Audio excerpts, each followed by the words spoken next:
Oh, the hills are alive with the sound of engines. Hey everyone, we're back. It's good to be back on the channel. Second episode, and I, for a split second, was in the Shadow Realm, but you know what? We ball, we move. How you doing, boys? Hi. Yeah. Yeah, you were green there for a second. Yeah, I'm doing fine, actually. I was looking forward to this. What about you, Warner? How are you doing? Yeah, I'm very looking forward to it. We're apparently super quiet today. So before we go... Haven't had the chance to speak yet. We've only just opened up. Yeah, exactly. What is that?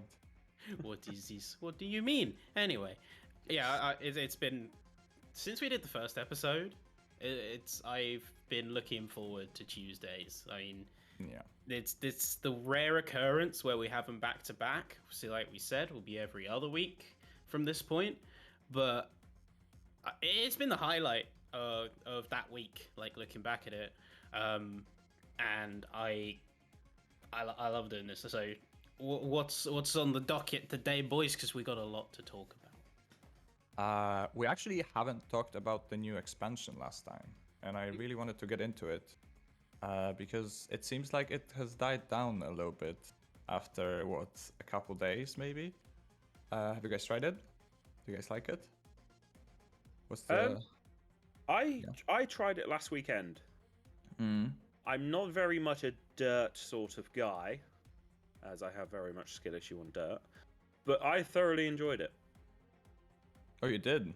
Yes, I did. I like the fact that it was like a proper rally stage. There was no other cars, and you saw the car go off in front of you, and then you sort of went as well. It was great. What about you, Sappy? Yeah, I had a chance to try it, and I haven't got all the way through it yet. I haven't got that far in it, but I have to say, as far as expansions go, it's probably, in terms of the quote-unquote realistic ones, because you've got the realistic and then you've got the crazy ones like Lego Hot Wheels. I'd say that in terms of the actual like driving and what it's added in terms of the driving, best expansion yet. Best expansion ever in my opinion. I mean, I don't want to be that guy, but the bar wasn't very high. The roads are good. I really love the roads. The voices were easily mutable, let's be honest. It's hard to make tracks, and I have to say I haven't come back to the expansion after like the first day. The roads are great. I liked doing it the challenges in the stock cars. I hate the fact that the Goliath is cross country, but other than that, in expansion, it's nice. It's nice though. It's definitely nicer than say Hot Wheels, for sure. Yeah, I think with the Hot Wheels expansion, it kind of fell into this trap of a no-win situation. Because of course, you had Horizon 3 Hot Wheels, and that's regarded as pretty much like one of the best expansions the franchise ever got. Was it actually that good? Yeah, FH3 Hot Wheels, chef's kiss. Mwah. Okay. Everyone slandered it at the time, but when you actually went down to play it, it's because we hadn't up to that point had the absurd kind of expansion. That was the first one. And everyone was universally looking at it and thinking, are you off your nut, Playground? Like, genuinely. Are you off your nut? That was the thought. That was the thought. And you look at the trailers, it was such a mixed bag. Like, you look at some of the comments, it was such a mixed bag. But you go to drive it, you go to play it, and it was something so new, so different. It had its own jank in its own way, of course. It was the first of its kind, but it was so fun. It was so fun to drive. It was something new. You get to FH5, and yeah, Hot Wheels, again, great concept. I had a lot of fun on it, but I think it fell into that trap of it's either not enough in terms of like just being new because it's Hot Wheels again, or it's just like we've seen a lot in the recent Horizon expansions. It's a one and done. Yeah, kinda. Yeah. I'm gonna be honest. I don't know. I haven't played FH3, so I'm kind of behind on that. But for the FH5 Hot Wheels, it was literally I did one race and then said, then I'm done with it. It was just so unappealing to me, so to speak. The cars that were added, everything about it. Obviously, it was nice. Technologically it was better, although it broke, I think, some dirt races because of the water physics that were changed. But apart from that, yeah, not my cup of tea, to be honest. That's why this one was a bit of a breath of fresh air. Not only to me, I think. I think people like Breezy, who don't really play Horizon anymore, apart from competitive stuff, they actually really enjoyed doing some of the sprints against each other in rivals. Yeah, that was pretty good. Yeah, overall pretty good. I feel like it's always... it was the same with FH4. That when the game came out, or so I heard, because again, I wasn't there, but I do have some lore now. So when the game came out, it was also broken. It was a bit unplayable. Same with FM7, right? And then when FH5 came out, when FM7 got older, everyone came to love the previous game because FH5 did not deliver. Let's be honest.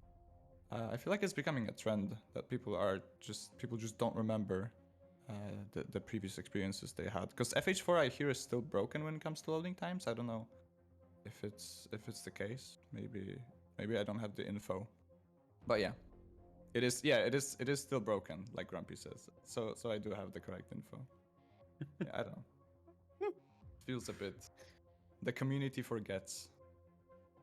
I think we've seen, just in general, a bit of a trend in terms of expansions. I know we hinted it earlier. Very much one and done. You look sort of back at the history, and it was... So Horizon 1, you had the Rally expansion. Nothing, in my opinion, to write home about. It was good, but it was like standalone, its own little pocket. The only thing I remember it fondly for, I'll be honest, is being able to do a wheelie build with a Noble M600. You go to Horizon 2, and I played it on the 360, so that doesn't count. We don't talk about Horizon 2 for 360. The Fast and Furious expansion. Can we... What a weird expansion that was. Did you guys ever play that? I haven't played the previous game, so I'm all ears for the people who haven't played, maybe. All right, this is lore time. Fill me in. This is lore time. So, Horizon 2, they had... What was it? They had Storm Island. And then the other expansion they had was Fast and Furious. But not in the game. It was a standalone game. Okay. Like, completely on its own. Wait, so, was it the Fast and Furious game? No.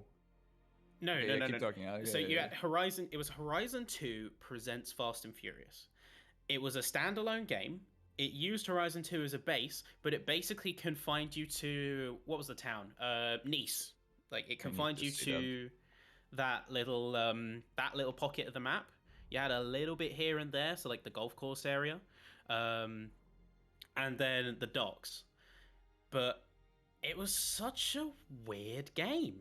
Because oh my god, it's a thing. It's a thing. Oh, wow. It is a thing. It was such a weird little pocket. It's like a time capsule, because that's technically the only update as well that the 360 version got. They got it as well. The 360 version of FH2 had no updates, no support, and I calculated the statistics on this. You have about a 60% chance when you pause the game and switch car to crash the game entirely. Nice. So, I mean, good enough odds to me. Yeah, but you had Nitrous in Horizon 2 Fast and Furious. Oh, cars. You had a standalone campaign. And in fact, like for those watching the live stream or the YouTube video, we've got the trailer running right here. And you can see it's Horizon 2 as a base. You have the family sequence. They doing donuts around each other. And then you had Dom's Charger. You had, I think it was based around Fast and Furious 6, I want to say. But yeah, it was... It's this weird little time capsule. I never really understood why it existed. That's so weird. We have Karar today, back because Forza was filling in last time. You guys can say hello to Karat today. He's gonna stay with us now. He's moderating the chat and the stream. But yeah, coming back to the topic, I was actually wondering, because all of the expansions are, as you said, like one and done. You play it once, you don't come back to it. How would PGG fix that? What is the? Because I actually have no idea how to fix the expansions being a one-time thing most of the time, and then just people never coming back to them. Right. Like, I have 2 words to solve that, but I want to let you guys have your takes first. Like, hey, Warner first. Yeah. Well volunteered. Thanks. How would they fix it? I feel like whenever there's an expansion, there's never enough to keep people there. I.e., if, for example, when you came to FH5 first, there wasn't really anywhere to drift, so that sort of took that out of the question. You go into the expansions, and there's not really anything for everyone to do. It's always a specific type of racer, i.e. Hot Wheels, you're looking at people who are just loving absolute speed, and they just want to go as fast as they can. And then you get to the new DLC, the Rally DLC, and that's for rally drivers. There are roads, but you're not going to put like a S2 car on one of those roads, because as soon as you go over one of those bumps, you're going to go flying. Fair enough. So it's a little bit like they're only catering to sort of one type of player per expansion. They're not actually catering for everybody and giving everybody a place to be. That's what I feel. It's like a more balanced design, basically. Yeah. My take on that would be, it isn't really a problem focusing on one thing, but what I feel is the issue is because I don't think there's much to do, like so to speak, in the main game on its own. There is obviously content. There are obviously races, but most of the things you do, you decide what those things are. But I feel like the biggest problem with the expansions is the maps. The maps are not connected. The regular drivers can't go there. The way the travel works and the way it's like loading, it's just very unintuitive. And I feel like if it was more integrated into the main game, and if there was a way for the standard players to maybe access a little bit of the expansion or even play online, because the roads are really, really good. I think those are the best roads I've driven on in a racing game since I can remember. So yeah, my take is I think that is the way to do it. But I don't know how. Like where's the? Because you can't just give everyone the expansion, right? It has to be pay to play. Yeah. Maybe it I doesn't. mean, you bring up a good point. It's like the accessibility side of things. I feel like kind of something that, and something that's kind of gone over our heads, I think, when we talked about this, is that when you think of an expansion, you think of a different environment. You think of like a new setting, a new location, or like a new kind of air quote driving challenge, right? That's kind of what you're thinking, alongside the obvious like new cars and new progression. Is the fact that PGG, while simultaneously like innovating on their own world, kind of undercut the proposition of expansions, because the world concept, like the new challenge, I mean, looking at even something like the seasons when they did FH4, by doing seasons, they cut out any potential value in, like they did with Horizon 3, Blizzard Mountain. They have the winter for that, and you have winter like every month. So the innovation on the world cuts into the value of the expansion, but that's not really avoidable.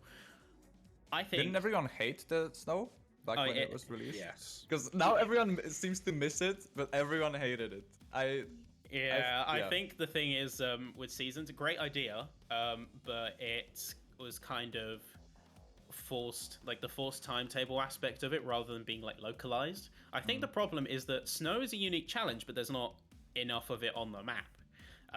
It's very much confined to the top of the volcano, and that's it. Some people like snow as well. Like, I'm not going to deny people, like the winter enjoyers of the world. I think it was the fact that it became very much a case of dry running, wet running again, and oh boy, vacation from the game for a week. Like, people just didn't want to deal with converting their builds to winter running. It was that simple. But yeah, because there was different metas, right, for snow. Yeah, different builds, and like you didn't quite have metas for the other seasons, but certainly you had a winter meta and a dry meta. It was a weird time. But anyway, back on topic. Yes. I think it's very simple. Connected map, and you take the same approach. Like, did you guys ever play Need for Speed Most Wanted 2012? Yes, actually. Yeah. Do you remember the airport expansion and how they did that? I have not played the expansion, to be honest. Because actually, Grumpy said that they connected the maps in the new game, right? But I don't know how's that done? Because the expansion has to be pay to play, right? Yeah. So what they did basically is, I'm going to ignore the fact that they cut it out of the game originally to sell it back as DLC. I'm going to ignore that for this part. But what they did is they integrated into the map, and basically they just pulled an invisible barrier, or like with red X's on the front, and just blocked it off. It was physically present in the map. It was, in fact, they added a junction in on the highway, so it naturally integrated into the map.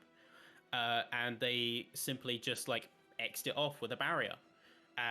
All that the actual like purchase of the DLC was like a key that checked a box within the game that said, do they own the DLC? Yes or no? If so, turn off this barrier. But what that did is that for the people who didn't own the expansion, it doesn't affect their experience. But for the people that do, it's way more accessible. Like the Rally expansion, like the in-law explanation is they literally say it's slightly above the main game area, right? Like it's slightly north of actual Mexico map. So why not have a tunnel road like through one of the mountains in the top of the map? Fast and Furious style again. Going back to the roots. But you have a tunnel road that goes through, and you come out in the Rally expansion area. And in fact, that's the same way that from a gameplay standpoint, from a game design standpoint, you can basically cut out all the performance issue argument. Now, I'm not a game developer. I don't know just how load it works. it while people there. Yeah, but basically just put like a loading zone, a loading flag that loads up the expansion. I mean, one of the things they did to kind of get around that cleverly is they had a long winding road between the highway and the airport. So that allowed the game to unload the normal map, and it allowed it to load the expansion map completely in its own little like bubble. But you never saw that because you're going around this winding road. You don't see the entrance to the main map again at the same time. Oh yeah, actually true. Hence me saying a tunnel road. Thing is, I feel like I don't know how the 2012 Most Wanted was, but in FH5 there's so much, especially in our community, there's so much focus on racing online that I feel like people not being able to access the expansion, but also not being able to access the custom adventure there just kills the online racing queues instantly, basically on day one. And I don't know if there's a remedy to that. Maybe just include some of the tracks into the main game and maybe advertise the expansion that way. I think you kind of had to cut your losses at that point.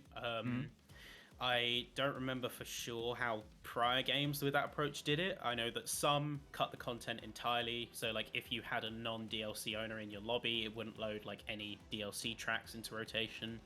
I know that some would maybe have like a DLC track, but only on a random rotation. So you get like a taste of the expansion and what it had to offer.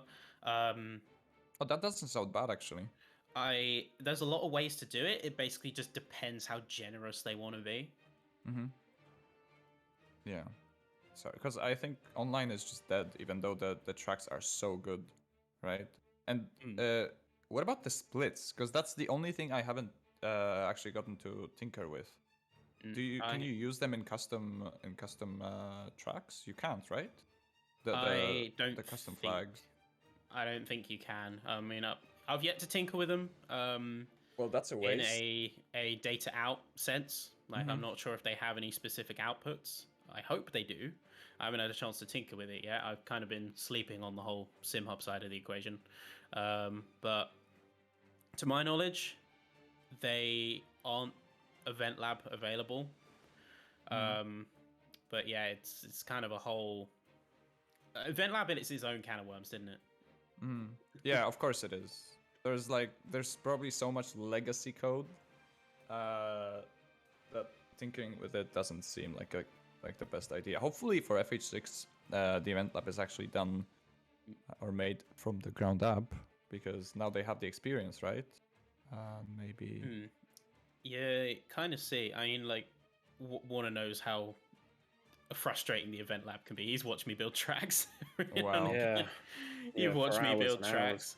I mean, but- FH5 is the testing grounds for all the props and each new feature. I feel like you said, the expansions in other games, there was always this one expansion that tested new features, and I feel like this time 100%. the Event Lab is the new feature that they are just expanding on, instead of focusing the expansion on those new things. Or maybe the splits come back to online someday. We'll see. But I think having them in online and coding them for online is a completely different challenge as well, right? It does seem like it. Yeah, I think the thing to keep in mind though is that in some sense every single game in a franchise is a test bed. It's just that some parts of it are more blatant than others. Yeah, so for sure. we can look to obvious examples like FH4, the Lego expansion. The accolade system within FH5 was from that. You look at Super 7, which then evolved into Event Lab. Some do you think examples Super 7 are more... needs to go? I don't know. Do you think it's a failure? No, I don't I feel think like it's a failure. But accolades are doing their job, right? But I've- Super 7? I feel like I'm not sure. it was very much like a test bed in the literal sense, like not talking game design type test bed. I think it was literally Event Lab before Event Lab.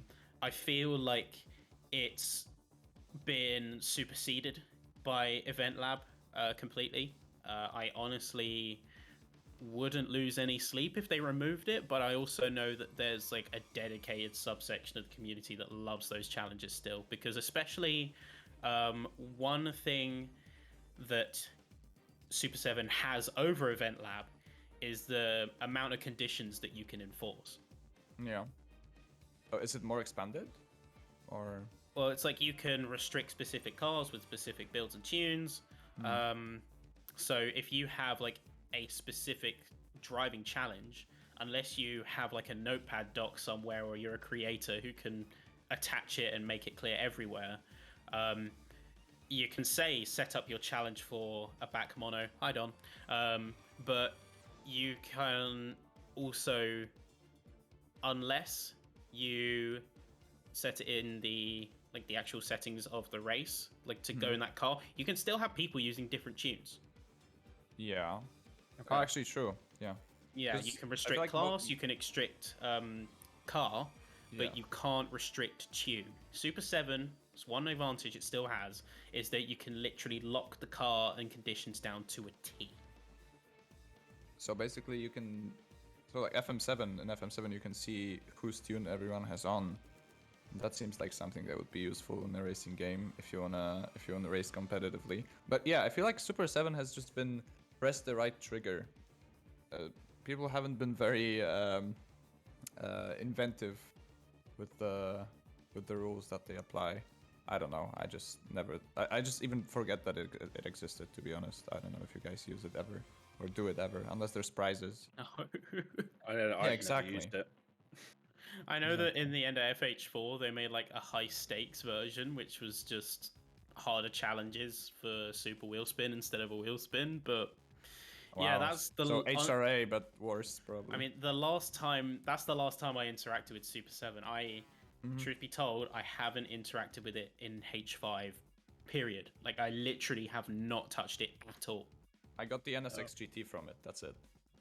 Nice. Actually, I may have done it just because it had like a notification on it because I hadn't touched it yet. But that is literally it. I mean, I love Event Lab, and I'm thankful that it. I like Super 7, and I'm thankful it gave us Event Lab. See, the fact I'm interchanging them kind of proves my point. But yeah, it's for me.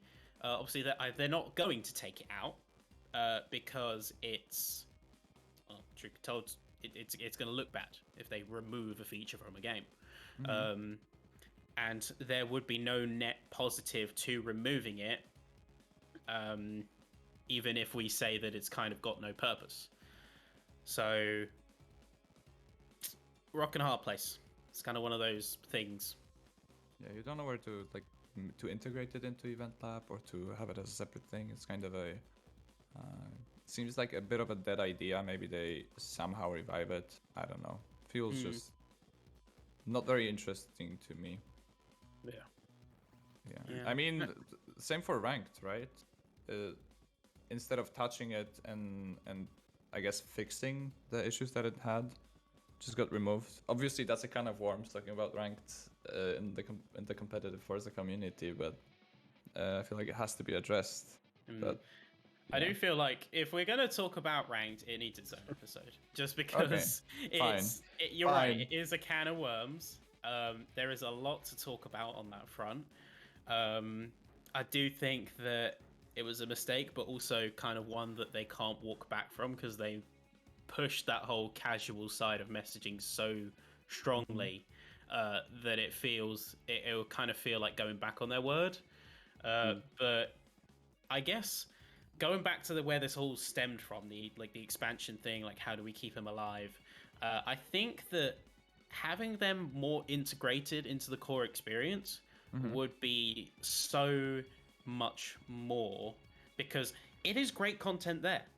I think that it's great content in and of itself, and like I said, the rally expansion, I think in terms of what it adds to the driving, accounting for things like anti-lag and I guess launch control is hit or miss for me, along with the whole map being a really great driving playground. I think all it needs is just improvements to accessing it.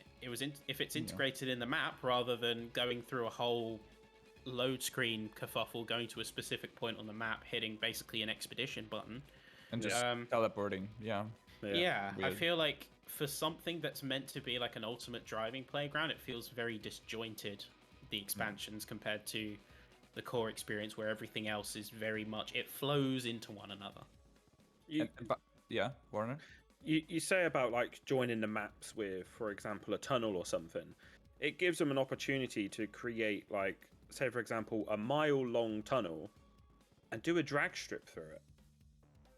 I mean, wouldn't it maybe mess with the loading times a little bit? I mean, if it's like integrated into the game, and as Sappy said, if there's just an X there that stops the people who don't have the DLC going through.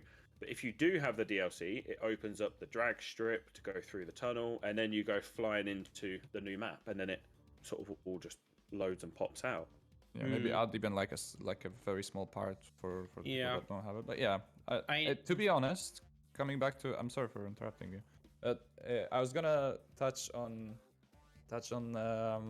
launch control, because I feel like it's a very big step back, and I know a lot of people won't agree with me. But it removes any skill from launching the car, any skill from the it doesn't really.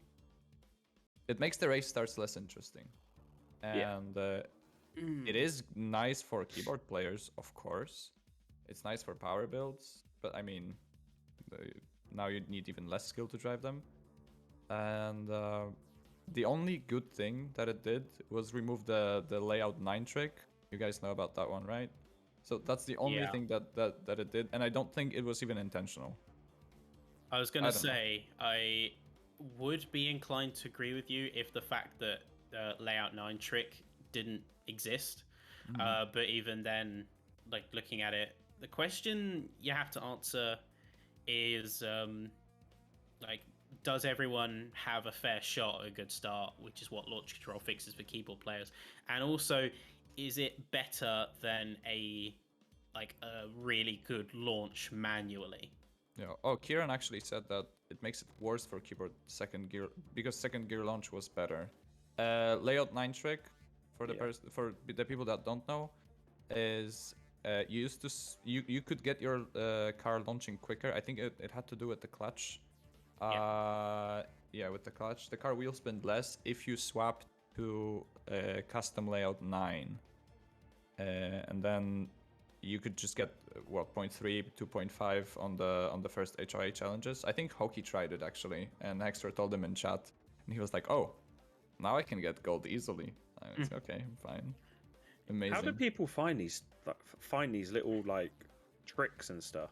I actually got it after reinstalling the game. I moved the game to my SSD. I never did the trick, and I just got it for some reason. I don't know how that works, but nevertheless, it's fixed. But how do they find this? I don't know. Yeah. Just a lot of testing. I think it's the same concept as like, how do speedrunners find out that sneezing in this particular corner and jumping in this specific way nets you 300 miles an hour in like ordinal speed? You just mess around. I was gonna say drag racers. Yeah, I'm sorry. You just mess around. You tinker with stuff, and then 99% of discoveries in speedrunning, or even just in general, is just messing around with stuff and saying, "Ooh, that's cool." Yeah. I mean, it's the same. Just people like to find out why their game isn't working as intended, because some people got worse launches. Same for I think weather conditions, right? And blueprints. Some people are wondering why certain blueprints are different from others. I think Grumpy did some testing, and the tire temps are actually different when you restart the game as opposed to restart the blueprint as opposed to when you load into it first. So those are just those little things that people are like, wait, the times why am I being as well, wasn't it? Yeah, why am I being slow here? The times aren't different for reloads. For like restarts, they are different for each time when you load the blueprint. There's like I guess there's a pool of times probably, like a couple of skyboxes. Because I think for RHEC round 2 or round 1, I think there was one skybox where Porsche was like 0.3 slower or something. It was when the first couple of corners were all in the shade. Yeah. Everybody sort of struggled for grip, but as soon as you loaded in and you saw that first corner was in the sun, and then as you go up the hill, you're looking in the sky and you're like, I've got no clouds. This is the blueprint.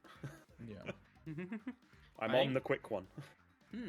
If you want my guess, I think that, and this is like just my guess for how the time of day, the weather, and stuff like that works, is think of a wheel or like a whole pie. You have set points around said pie. So like top middle will be like sunny. Bottom will be a storm. Left will be, I don't know, like rainy, but not quite. You have cloudy and all the other stuff in between. What I think happens is when you pick, say, sunny, you have not necessarily that specific point, but you have like a range. So if you had like a number line between 1 and 10, if you pick 1, technically that can be anything from 1 to 1.499999, etc. I think that's what's going on. I think it's picking within the day and night cycle. Say if you want early afternoon, that can be from like 1 p.m. till 3 p.m. You have a band that it kind of picks from. If I had to guess how it works, I think that, like, and just sort of speaking logically, I mean, in an ideal competitive world, we'd want that to just be 1 point, right? But you, of course, look at the casual side of things and you think, well, you kind of like those micro variations. Yeah, and again, for people that don't know, because someone asked, that time of day actually does affect temperatures for tires. Especially that's the reason why every competitive race is set to, I think, early afternoon clear, if I'm correct. Because the skyboxes for that are the best, the closest together. Which is, it's still an issue, and it, like Hexter's told me before, I think it's an issue for FM7 as well. But yeah, if you do it in the night, it's even worse. And especially dawn and dusk, I think. Those are just terrible. Rain, the same. So yeah, again, for the people that don't know, it does make a very big difference. Yeah. I mean, I'm just purely Sorry, Warner. If you said about the rain, if you do it for the rain, because it's a different time of day, would that mean there's more water on the track than at another time? Yeah, and in different places as well. Yeah. And so the FH5, puddles get bigger. Yes, and I think for FH5, it's it feels like it, at least, because we did a race in the rain against ATR, and it felt like each one of us had different conditions when it comes to rain. That was just I don't know, a bit demotivating, to be honest. But yeah, that's why people don't do rain races. Yeah, I think that's like having that kind of lockdown, or even just like a setting, kind of like with rolling and fixed, although that is also kind of broken in its own way for the same reason. And also, I want to stipulate, I am just speculating and trying to form my best logical guesses of how the millions of lines of spaghetti code that is FH5 works. Oh, yeah, of course. But I think that you could easily solve this with, I say easily, I've just talked about spaghetti code. Just give us an option to set exact times. You can set bands, like early afternoon, night, dusk, dawn, or you have an advanced tab which you can go into and set like the specific hour, or set the specific like level of rain, the specific temperature, right? I mean, it's FH5, it's not going to go that deep, but the level of granularity, the more you can control, the more competitive it is. Like, the less external factors you have, the better a competitive environment it is. That's kind of what it boils down to. Yeah, I wanted to say that's not what the devs seem to be going for the Horizon series, but it's the same issue in FM7. So maybe you do have a point, actually. Maybe giving people more control would be nice. I don't know how that messes with the code, because it does seem like a lot of it is very intertwined, and it's difficult for them to change. So yeah, maybe someday we have it consistent. Mind you, that ties into that whole wider system and conversation of, well, the fact we're stepping into a new engine. Like, if you've ever heard the term, what was it, like developer debt or something? Yeah. It's like, yeah, fixing something the quick and easy way versus doing it properly. You do it the quick and easy way, you get this developer debt that kind of hangs over you, that eventually you're going to have to stop adding new stuff and slow down and fix the jank. What I think has happened, and I'm not saying here that they've slapdashed it together and done it very cheaply. That's not what I'm saying. But what I'm saying is you have a lot of back-end conflicts, and as you've built up this engine from all the way, technically, Forza Motorsport 5, as you've built that engine up through every iteration, there's going to be stuff that doesn't work with the new stuff. And then that new stuff, as it ages, is going to get superseded by more things. And eventually, even by trying to be as well behaved as possible, you've got a load of this jank behind you, a load of this cleanup you have to do. And that's why I'm kind of hopeful, like more hopeful than I have been for previous games as looking at the new Forza Motorsport, is because by moving to a new engine, you basically wipe the slate clean. You have a new slate completely. You've got none of that debt hanging behind you. And why I don't think we see as ambitious of features or like tightly integrated features as we want to see, is for that reason. So with Motorsport coming, a new engine, they have effectively, in the same way that you look at the Counter-Strike, the wider esports scene in Counter-Strike 2, they've removed all of that jank and basically jerry-rigging the old Source engine now that they're moving to Source 2. It's the same concept this one here. is a bit is not new either, but yeah, the point stands. Yeah, I mean, it's not a completely new engine. It is fundamentally an iteration on what's come before it. But I mean, in the same step from like Source to Source 2, you have the same fundamentals, but it's a lot more compliant with modern standards. It removes a lot of the old jank, and it tends to be a lot more modular. I think that the new Forza Motorsport is kind of the same approach. It cleans up the old guff. Hopefully, a lot easier to work on. So going forward, and where they touted the new Forza Motorsport to be a much more longer term experience and esports driven experience, to the point where they've got rid of the number, that kind of says a lot about how much they want to commit to this game. Do you think it's going to be like a maybe game as a service thing, that they want to keep it up for longer and maybe just turn it into maybe an esport again, like they tried with FRC, right? I think they will, and I hope they do. Shoutcaster bias, commentator bias. I hope they do.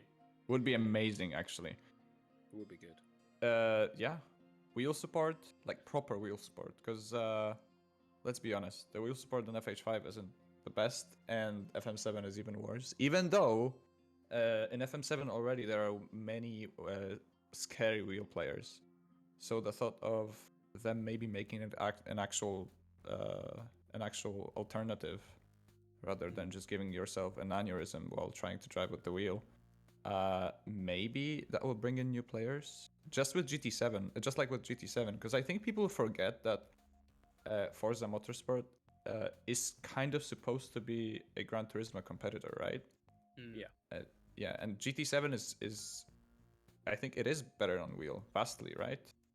Yeah. Especially with the tire management, fuel management, and they do have dynamic weather, which I can read from chat that is actually buggy a bit as well. But it's a step in the right direction, and GT7, while having a very rocky launch, I would say as well, it's gotten better, I think. So maybe they take some inspiration, you know, and just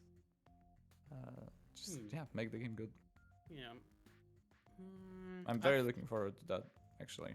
Yeah, I think that the approach of having a single game you support for longer is the right one, especially as we move into kind of like the current industry as it is, where you have less new games, but you have more games that are supported for longer and like people keep going back to. I mean, I'm gonna rope in a ton of other like esports here. Like Rainbow Six Siege, that's on year 8 of support now. Yeah. I mean, League of Legends is like what, 15? Yeah, League of Legends like 10, 15 plus. 14 maybe. Yeah, whatever. CS is only getting a new game after 11 years, and that's been supported the whole way through. And it's still the same game. Yeah. It's just like refreshed. Yeah, it is fundamentally the same game, just tidied up and cleaned up as time has gone on. I mean, Counter-Strike in 2012 and Counter-Strike in 2023, they look worlds apart, but fundamentally they are the same game. If it ain't broke, don't fix it. And I think that going forward with the new Forza Motorsport, I do hope they take that same approach. They're very much gearing up for that same approach. It, in, well, kind of a fashion we've maybe got accustomed to, it may start off kind of iffy, may start off kind of weak. It's going to have issues.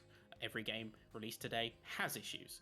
But I'm optimistic, like I said, more than other games in the franchise previously, because with this fresh engine, with this fresh start, and with the drop of the number, I have a lot more confidence they're going to support it for a long time. Yeah. And that's what makes and breaks an esport. Yeah, I'm way more optimistic about the new game than I used to be honest. Even though we didn't really get any new information, it feels like them waiting I'm inclined to believe, or like I'm making myself believe that this is not a sign of things going bad, and it's a sign of them just taking their time, making the game good, making sure that this time the launch is actually smooth and it goes well, because I feel like that's their last chance. Even though I haven't been around for long, it does feel in the community that this is their last chance before people just move to other games or even to Sims. Because a lot of people have moved to Sims, right? People like obviously Hydra, people like Eclipse, even people who moved from FH5 to FM7. It's just a lot of people are, or many people are experimenting with other games, which is not bad because everyone is waiting for the new one, and maybe they just come back. But it is interesting to see. Yeah, we're hoping and coping, exactly. That's what it is. I feel like the launch of a game is so crucial to how the game is then sort of played over the next 2 weeks. So if you take Forza Horizon 5's launch, it was janky, people weren't getting into convoys, people were disconnecting. It was really all over the place. And I feel that's what sort of drove people back to Forza Horizon 4 for a bit, because there was less people on the server, so it made that game more stable. Oh, there was a moment, right, like that, right? Yeah, there was, right at the start. For the first sort of like couple of weeks, it was hype for about the first 5 days, and then it sort of died down a bit, and then as they brought back expansions, like we said earlier, everybody comes back, they play the expansion, and then they sort of just go again. It's very up and down all over the place. But the launch is so crucial for a game like this. And I agree that it's kind of, the possibility is supposed to be endless. And if you think about it, it is, but there's no new features to support that, to support the player ingenuity. There's like, new props for Event Lab, and that's it. It's obviously a very powerful tool, and we as RH, because we're planning to move to the new game, especially if it's good, we're gonna miss that Event Lab side of things. The builders aren't gonna have work to do. But yeah, that's how it is. And with how many tracks? There's like 20 tracks for the launch. Could prove difficult to keep the game interesting, but maybe they probably will keep adding stuff. So they will. They will. And I think kind of to that point, before we dip back to the one we were on before, I do think they still can have a decent map creator. I think that they can have it. Was it GT6? Or was it? I know it was one of the PS3 games for Gran Turismo series, but it had a map creator, and it was basically just like put you in a field. They could basically just like put you in a field. You have these same Event Lab pieces, or even if they want to be really fancy, they can almost use like a ground sculptor kind of thing. You have a brush.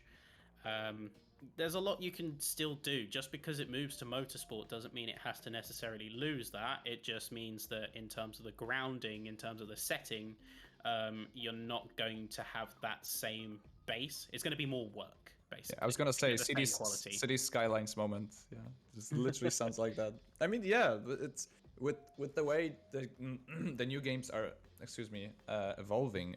It feels like that shouldn't be impossible to implement. So maybe, I don't know, maybe here's hoping to for a good game this time. I mean, I don't think FH5 is necessarily even bad, to be honest, because I wouldn't be playing it still if it wasn't at least like a good game in its core. It's just the whole, the feature pack. Yeah, I think it's what separates Horizon and why people keep coming back even amidst like jank,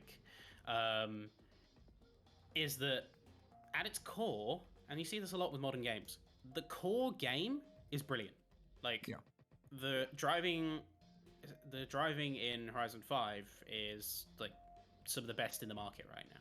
Like, it is second to none. And it's that same thing that I kind of, in the back of my mind, I worry that they'll focus too much on wheel for Motorsport, because I think one of its greatest advantages is that you could still be good, you could still be competitive and play that game with a controller. Hell, to the point where Forza RC, when that was running back in like 2017, 18, 19, that was on controller. There was no assists on controller, and it was great. I think it's something really unique that you can't replicate with any other game. And if they're going to make it an esport, they need to keep that in mind. They have a great advantage with that accessibility angle. I think that's the one thing that set them apart the most. Yeah, that's kind of what brought me into Horizon as well. I was looking for a racing game to get into because I used to be a Test Drive Unlimited enjoyer. You know, I still think it's one of the best open world games. Not even racing, just like one of the best games that I played. And the accessibility of me not having to buy a wheel to actually for the game to actually feel good and for me to feel quick. Yeah, the accessibility stuff. Exactly what you said. That it just drew me in, and here I am. I stayed. Here's hoping. But yeah, that the game could lose its accessibility for sure if FMA focuses too much on the sim aspect. Well, I think that this is a good thing for the majority of the competitive community. A lot of casual people, or a lot of more casual people than us, could consider not moving to the new game at all. So it's a bit of a balance. Yeah, it is a balance to just satisfy both groups. Although the competitive community seems to be the main focus this time, even though we had a lot of talk about the visuals. Maybe this time we get treated, you know, to some good mechanics. We'll see. We will. Yes. I'm hopeful. Cautiously optimistic. Word of the day. I'm very glad that the new engine is coming in. I'm very glad that we are seeing some features that are getting added, improved. So like track surface temps, different compounds, stuff that we kind of take for granted in other games. It is good to see it finally here. And I also think that, all right, just headcanon here. Forza franchise revival plan. Motorsport releases, launch may be a bit rocky because I think there's two crucial periods for a game nowadays. You have the launch, and then you have 3 years after the launch. If you're still supporting the game 3 years after, even if it flops, people will come back. I think that's in fact what happened with a lot of competitive games. You had its initial period, it didn't quite launch the best, but they kept working on it. I mean, No Man's Sky is like the Phoenix example, the shining example. Oh yes, I heard it's really good now. Oh yeah, it is. I mean, I got back into it, even though the updates broke like some of my builds, like my end game builds, and it is a load of fun still. But yeah, you support the game, continue to support the game, and you basically nail the launch of Motorsport. And even if you don't, you commit to that long-term vision. People start to turn around. In that time, you have Forza Horizon. I'd say stick to numbers with Horizon. I think that's the one case where you don't want an indefinite world. I agree. I think that having the different locales rather than like a singular connected experience, like there's two connected. I know this completely runs against what we said with the expansions, but that's like within the same universe versus trying to branch entire games. It's a bit too far. But you have Horizon 6, Japan, new lighting engine. You can the Japan. Look, I know everyone's been talking about Japan since like Horizon 2, but I think that if they were to do Japan at any point, Horizon 6 is your time. You will have the new engine. It will have the ray tracing Jedi magic. It will, in terms of looks and to the casual market it's appealing to, it would be the Sonic Adventure 2 of That's such a bad example. Oh yeah, you know how big of a challenge would it be to actually meet the expectations people have for a Japan map? I feel like that's such an impossible task to me. Okay, hear me out. I Half don't the know. map, you just port Fujimi Kaido and remaster it from Motorsport 4. Okay, that's a big brain idea. Fujimi Kaido was incredible. Fujimi Kaido is iconic. There's a reason we're still Yes. talking about it. I mean, it is going to be nearly impossible to satisfy expectations. We get that. So at least I really think it's make it a love letter. Yeah. A love letter is one thing, but I feel like people will complain even more because for most of the community, since they have been talking, as you said, since Horizon 2 about Japan, it will be lackluster for people, even though it might be really good. You know, it will still be something will be missing for people. Just Yeah. it's impossible to impress, like Kieran said. Yeah, that's fair.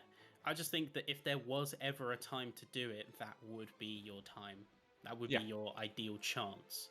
Like really sort of showcase what this engine can do. Don't play into like full accuracy, but just make it fun. Have some neat callbacks. I mean, like I said, for Fujimi Kaido, I think would be a home run, honestly. Like everyone is going to complain. I mean, people complained about Mexico. People complained about FH3 Hot Wheels, like we said, and it was one of the best things ever. It is fundamentally going to be the case that everyone is going to complain about something. But you make it like a proper, just like heartfelt entry. You bring back the kind of story style, and you can sort of play into that almost like Midnight Club-esque approach. Bring back the Horizon 1 style of like having rivals. You have just a heartfelt love letter. Like you acknowledge what you've done. You want to make it like the best callback and the best, not nostalgia bait, but like a little bit nostalgia bait, but it's like a best hits album. And I think it's like with a piece of art, when you put your heart and your soul and your passion into your art, whoever's playing it can't help but feel it. But without going deep into it, as we said, longevity for the game in ranked or enhanced event lab features, whatever, that would be the main things for me to keep the game alive. Because you can make the best game, but if it doesn't have end game, people will just stop playing. Yeah, that's true.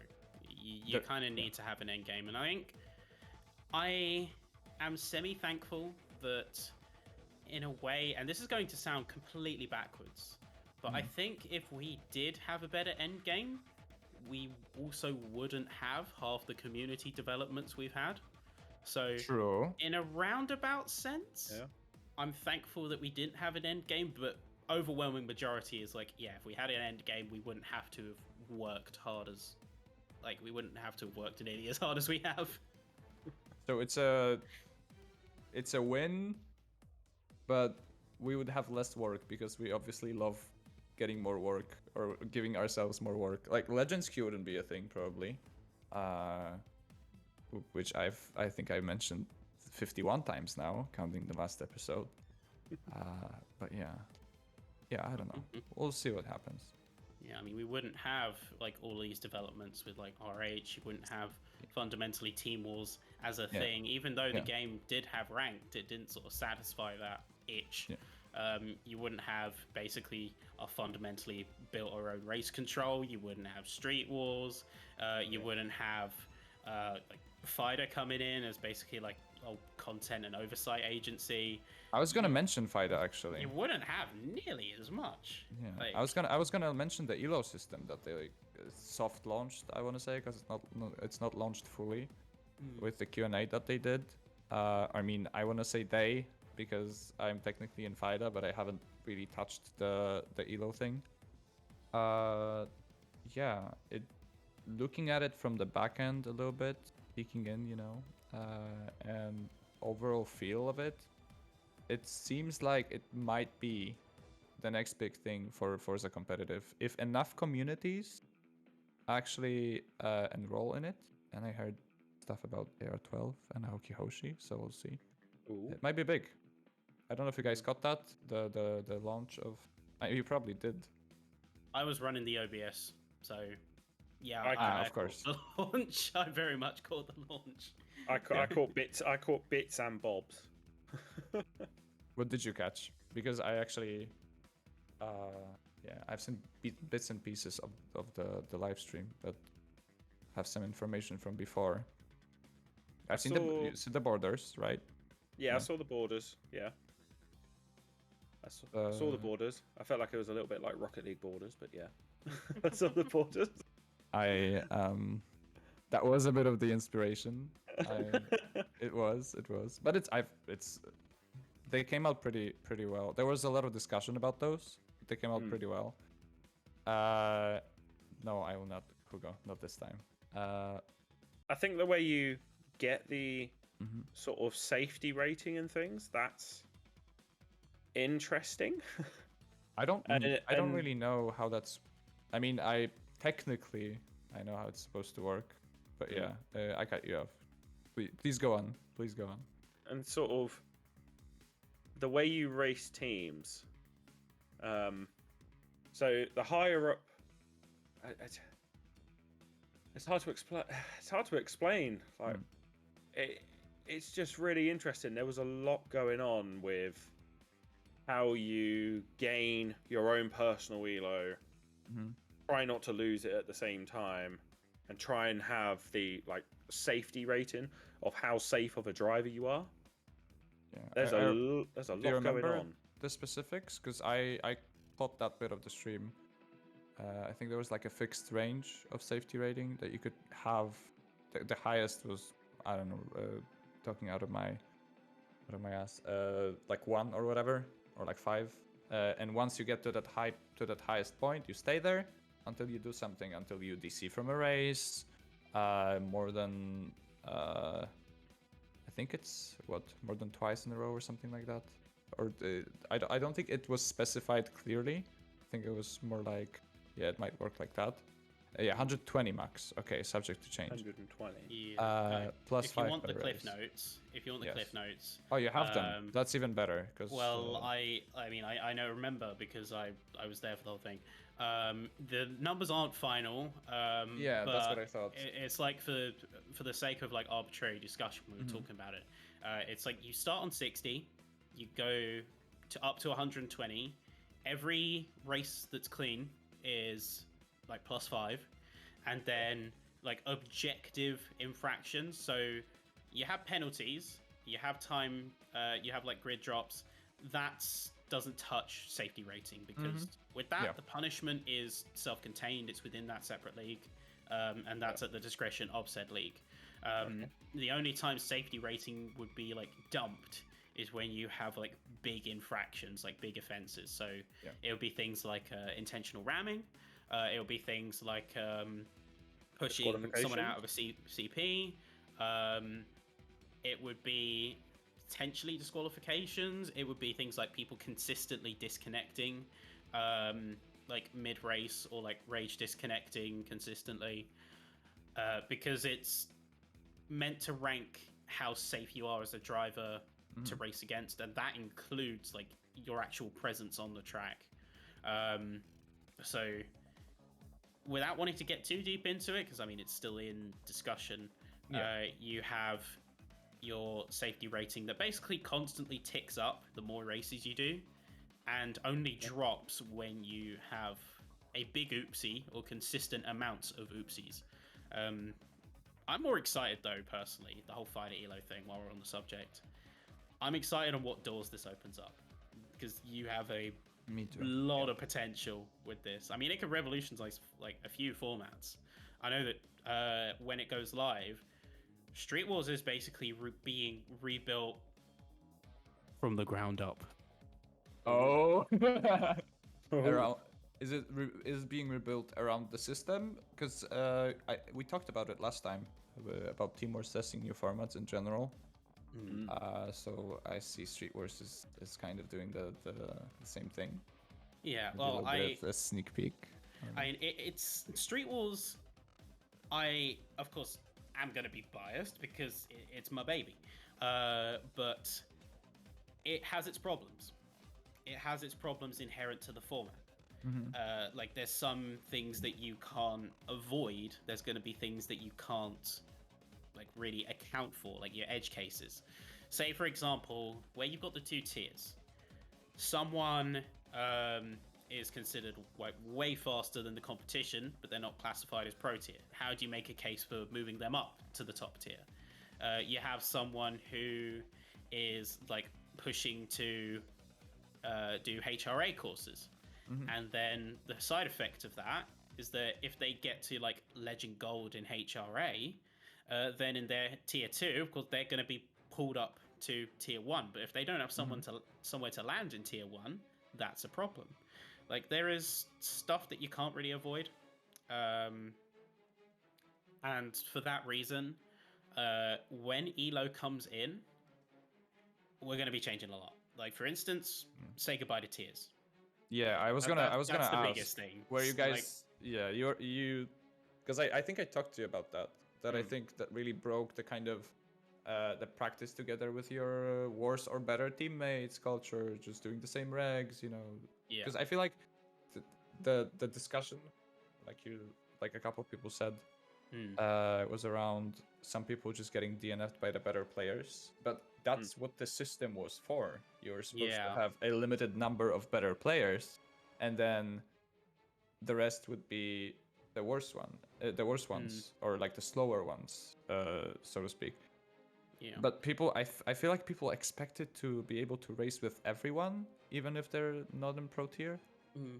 I think the problem and the kind of issue we found, why we came up with the system, bit of background context, why we actually came up with that system is because we were stuck in a rock and a hard place. At the time, we'd just come off of season 1. We, in fact, deliberately did not advertise to Team Wars because what we didn't want to happen is for us having this format and then everyone comes in from Team Wars, and in between actual Team Wars races, Street Wars just becomes Team Wars 2, Electric Boogaloo. That was the problem we were trying to fix. The problem was, by the end of Season 1, that was starting to happen, and we effectively needed a way to, where we were trying to aim for more casual style, like more casual, friendly entry point into the competitive community. We wanted to have it so all the Team Wars guys can come in and still have like good racing, fair racing, that won't be, well, for lack of a better term, boring. Because if you go against a super easy team, seal clubbing ain't fun, and being seal clubbed ain't fun. So we had to come up with something for that, while also giving lower skill drivers a chance to like have a racing environment, put it through their paces. And while didn't that wasn't make ideal, the problem bigger? Because it kind of cut off the slower people and made it so the pro tier was basically, or is basically, Team Wars, but more casual for the Team Wars drivers that just want to race. Yeah, like it kind of did. It kind of did in its own way. It created a new problem. Where you're right, the pro tier basically has become Team Wars 2. And for leaders handling 2 teams at the same time?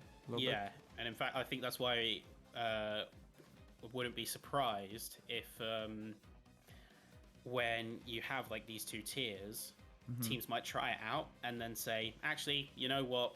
It's not the stress of working 2, maybe even 3 teams. It's not worth it. So let's downsize. So it did create its own problem. It was the best solution, I feel, at the time, because we were starting to get complaints flooding in of like seal clubbing. It's like, what's the point of being here if we're just going to get clapped around by the biggest team? And that was basically I don't want to say knee-jerk reaction, because there was still a lot of consideration, but I feel like we could have come up with different solutions with more time. I mean, time was hey, not on our side. But you're now going that back to the drawing board. Yeah. yeah, Yeah. but now that we actually have, and this is why I personally am probably the most excited outside of the actual like core development team for FIDA Elo. Why I am the most excited for it is because now we'll have the means to actually like have the original vision in the first place. Like Yeah. you remove the issue of seal clubbing because it's like it's de-incentivized through Elo. You're like naturally encouraged to drive against races of your skill level, but you're not hard locked away. That's the approach and where we know we need to fix things. And I'm super excited for FIDA Elo to come out because that means that we can properly, well, just do it justice. Because I think everything else outside of the tier system, I want to say, works pretty well. Yeah, that was kind of our idea with the Redacted boys or the RH boys when going into Street Wars. It was a bit of a so we want to race together, but we can't really be in a Team Wars team together because Team Wars is Team Wars and we are scattered around different teams, obviously. And we were looking for a way to race together, to learn together for the boys that are now in Team Wars, in good teams, or just getting better in general, to learn together. And that was the opportunity that we saw in it. And it worked out for the races that we did. And to be honest, the biggest strength of Street Wars, I feel like, and I feel like Team Wars are starting to catch on to it a little bit with the championships, is that in Street Wars, once you get challenged, you have to race. There obviously could be rules around how late the race can be after a challenge, but the simple case of you have to respond or you lose automatically generates races. Because it's easier to schedule, so to speak, or easier. I don't want to say easier to schedule, but the race will get scheduled. That's a very strong point of Street Wars in my eyes. Yeah. No, just I will say that like that is probably something that we're most happy with, is that the fact that we do have like consistent racing. It basically, while I'll be honest, we don't always stick to it. Where we have in the rules, like you have to respond within X time, or you have to set up regs within X time. Do we stick to it? No. But the fact that you have to respond to it, right? Means it's just with the scheduling. It's been like scheduling is like a month since we got challenged, and the regs are out. The race is nowhere to be seen. So maybe restricting that, and that would actually make it so people are racing when they're challenged. Like I know you guys know that, so I'm really looking forward to sticking with, because I really want to run a race in Street Wars with the boys again.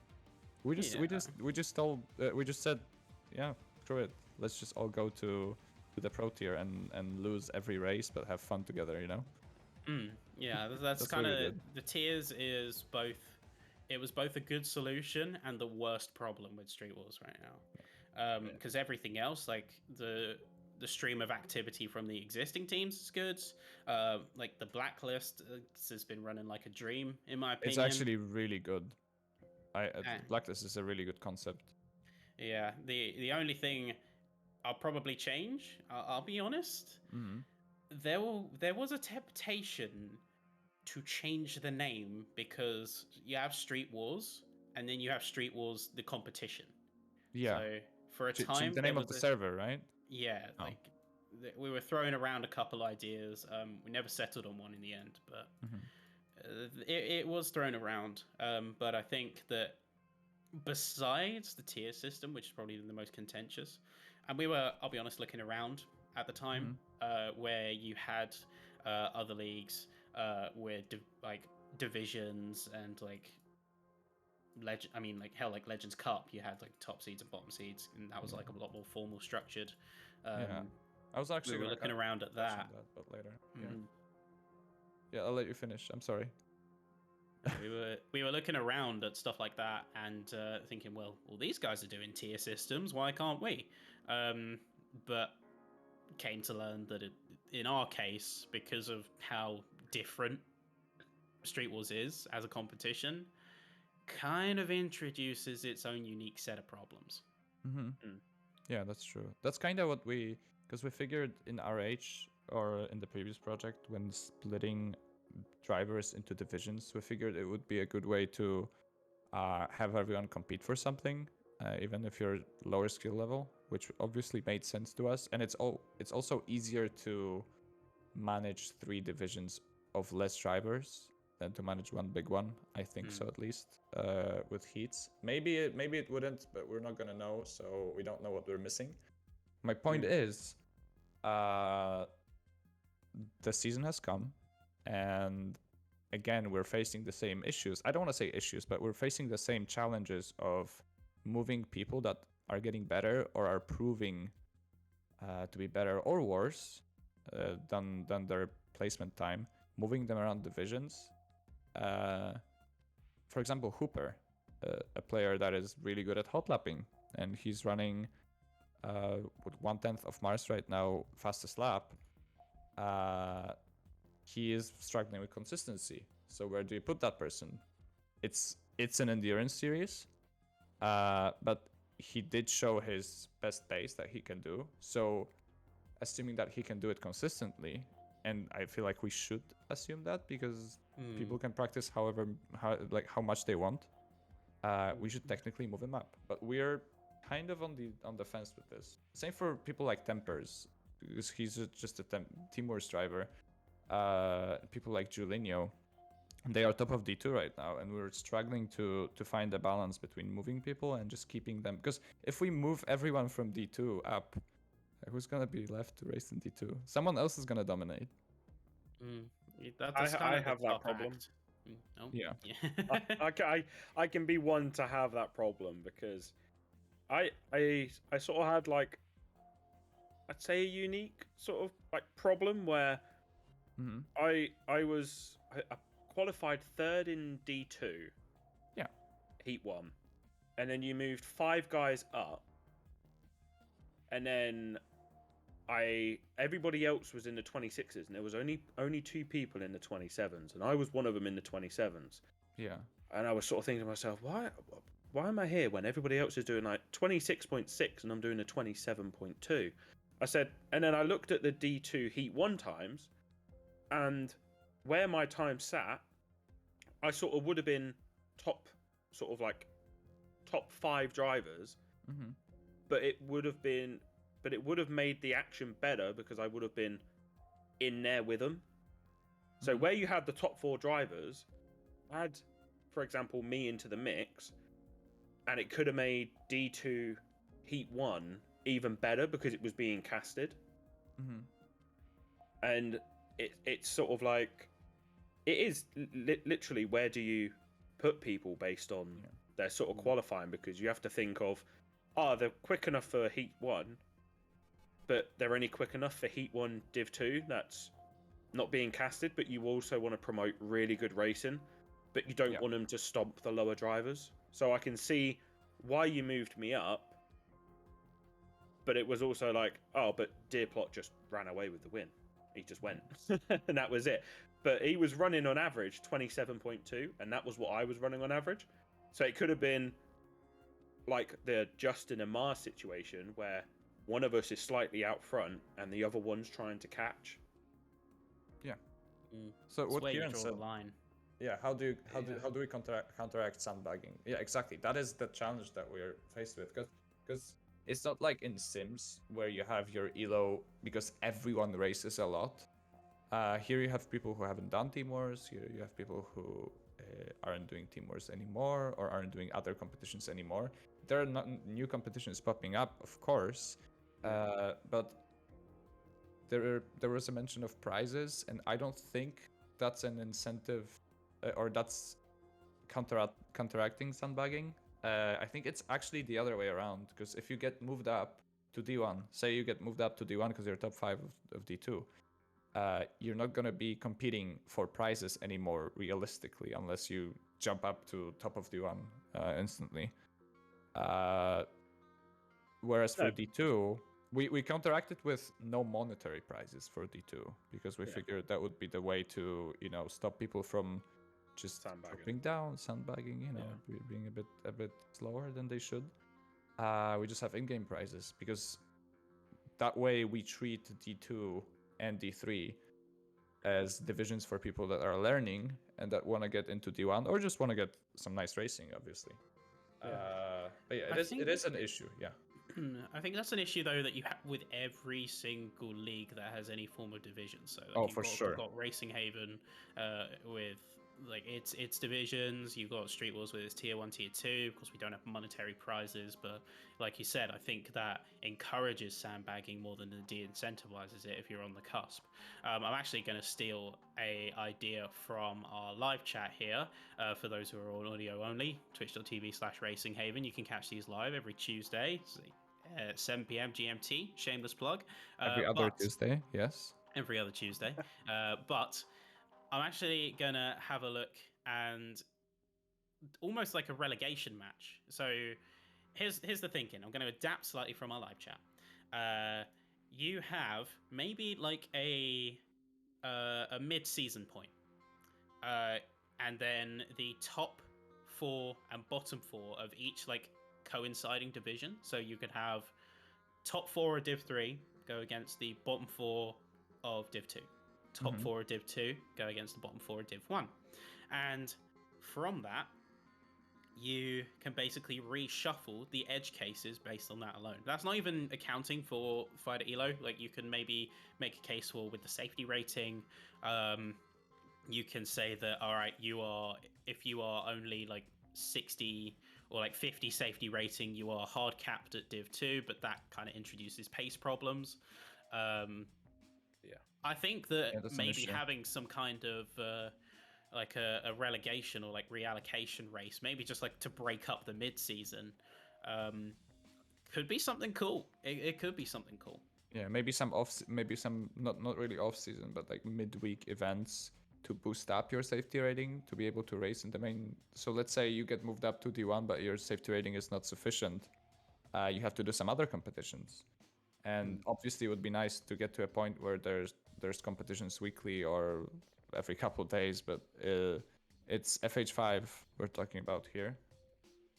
So that might not be the case. But yeah, as you said, just having something for the drivers to do in between, like Legend Skill maybe, that could amount to more safety rating and then being eligible for the main event, right? But yeah, it's a hard balance. Again, everything we're talking about today is a hard balance. Again, I don't know. Or you just treat everyone to Final Destination, no items, Fox only on Smash Melee. Yes, exactly. But I do like the relegation race idea. I think we had that before. We just didn't know how to handle it and just kind of left it in the dust for the time being. Maybe soon. We'll see. Yeah, Gulag 1v1 for division. That could work. Like, unironically, like we could mark drivers that are eligible for relegations or promotions and have them be like, okay, this race, it matters what total times, what results, of course counting incidents, where you guys finish, and if say the guy from the lower division is quicker than the guy from the higher division, they get swapped around. Yeah. That's like Yeah, or like, again, I'm gonna take a chip from the live chat and say, Grumpy, just you get all the relegation guys and get them to Q sync into an eliminator. Welcome to RH staff meeting, by the way, because that's what the brainstorming is like. This is kind of just formed into kinda is a little bit RH staff meeting. Yeah, apart from the obvious housekeeping stuff, this is what we talk about. Welcome. Yeah, so look behind the curtain. Cozy. Yep. Yeah, a bit of a look behind the curtain, and obviously it's not only RH.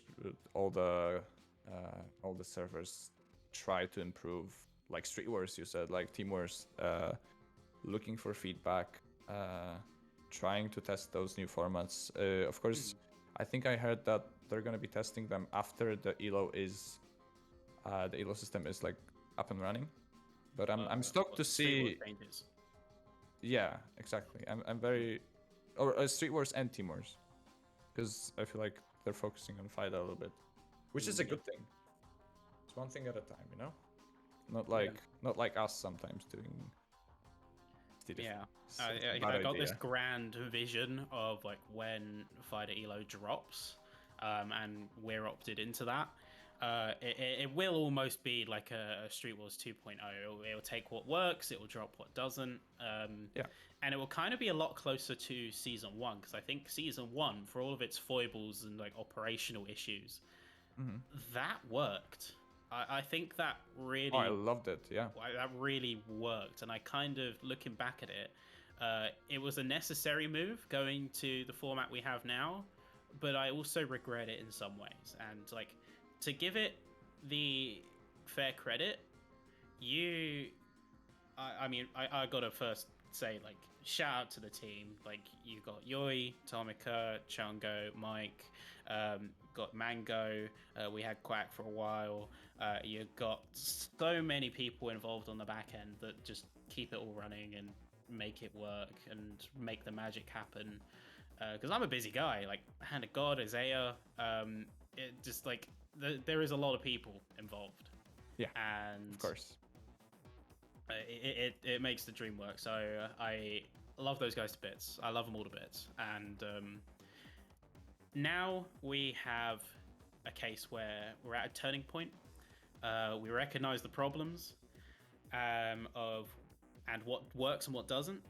So I think when FIDA Elo drops, Street Wars is going to finally hit what it was meant to be from the start. Yeah. And to the people who have stuck around, the patience is we're very thankful for the patience. So we'll make it good. And I guess in terms of other things to look forward to, just I guess tying a nice little bow on things. What else do we have to look forward to in the scene? I think the next race-based episode in 2 weeks. Yeah, I mean, even that. No, like the second round. I thought you were gonna say. Second round? Of course. Hello, huh? Yeah, of course. It's a vanilla track this time, and it could be interesting. The cars are. I mean, they did 0.7 in testing. I know this is a bit. They did 0.7 in testing. People are doing 0.6s already, so we'll see how everything develops. I don't envy people in the Merc, so we'll see how the race goes. The long left-hander, if you're gonna watch the race, for anyone that's gonna watch the race, the long left-hander is a bit. It's a bit interesting in that car. That it doesn't have turn. Who do you think's eating good? I just want like your guys' thoughts based on the kind of track it is. Who do you think's eating good? Okay, Mars is in the Mercedes, so that's an issue. So Mars is eating good again. Yeah. Which car? Which car though? If you had to pick, if you were to just jump in, whichever car, you forget the car restriction. Warner, can you agree that it's Ford? Ford's a little bit OP on that track. Oh, it's not OP. It's just easy. It's just very simple. It's easy, but also the Ford is fat. That's going to be hard to get by on a very narrow track. Yeah. That's going to be hard. I thought you were a Ford fanboy. Ford GT S1. Isn't that your favorite car? Yeah. I'm on a Ford GT. Yeah, I'm on a Ford GT. We're going to be watching your career with great interest, Warner. I can't do the double left-hander. I'm bouncing off the wall and everything. I'm all over the place. Don't touch the outside curb. Don't touch the outside curb on entry. I'm in struggle town right now. You'll be fine. Yeah, of course, you can expect everything from us, like the usual works. So, of course, we're working on the second round as we speak. But of course. We've got all cast with Sappy and Connie, of course. So you've got the usual trimmings. You've got D1 Heat 1 with myself and Connie. You've got D2 Heat 1 with Hand of God and El Samu. You've got all of our surrounding content. So, like, you definitely check out our YouTube where we've released the highlights. We've released top onboards.